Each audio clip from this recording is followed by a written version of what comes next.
On the road to Juan's house, there is no sidewalk. There is no playground with green grass. There is nothing but trash, because the road to Juan's house leads to a garbage dump. Juan Bocanegra has known the Tutitlán garbage dump all his life. He was born here, as were his brothers and sisters. His parents make their living from the garbage. Like others who struggle with poverty in Mexico, they have no education, no training, and no skills to find a job. So each day, they search for recyclables. For 12 hours a day, these people labor under the hot sun, picking through the garbage for cans and plastic. They look for anything to sell so they can feed their families, but they make less than $1 a day. So even the children go to work alongside their parents. Amidst the trash, this young girl has found some tortillas. Her family is so poor, the tortillas will become part of tonight's dinner. What was food for the dogs and flies becomes food for the family. While his mother and father toil in the dump, Juan and his brother and sisters must fend for themselves. Approaching Juan's house is a stark reminder of the place where the Bocanegra family makes their living.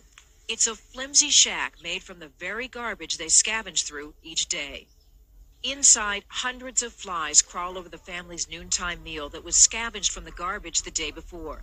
The children eat it, however, knowing it may be the only meal they have for the rest of the day.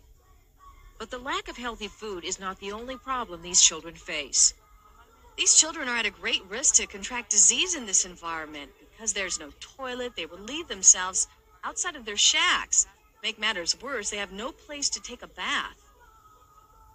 However disturbing it is to see children face such hardship, for Juan, this is the only way of life he has ever known. Growing into adulthood, Juan may continue in the same cycle of poverty that has beset his family for generations. Without education or training, Juan's only fate is to carry on the family trade of picking through the trash. But down the road from Juan's house, a new community center brings hope to his family's future. Each morning, Juan and hundreds of children from the dump community come to the Tutitlán Community Center for a nutritious hot breakfast. Built by Northwest Medical Teams, the community center now serves more than 45,000 breakfasts each year. The children devour eggs, meat, vegetables, and bread, knowing that this may be the only meal they eat that day. In addition to these nutritious meals, Northwest Medical Teams believes that education and skills training is the key to unlocking a child's future. Juan takes his literacy classes seriously. He knows he is privileged to be the first in his family to learn to read and write. The teachers in the literacy class have created a new mentality in my son. He now has a very open mind and is willing to learn. He wants to improve himself.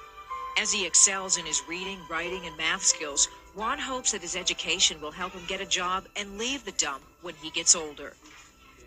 Though he is young, he already knows more than I do. I hope he takes this education and makes good choices for his future.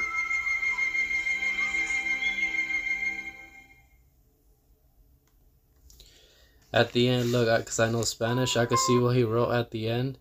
And it says, my name is, and then it says, I have, and he wrote friends.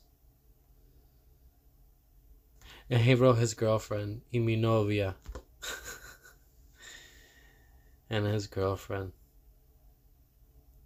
I almost wasn't going to post this, but fuck it, this is going on YouTube. Because it's real. Yeah, it's real. Not a lot of action, but reality.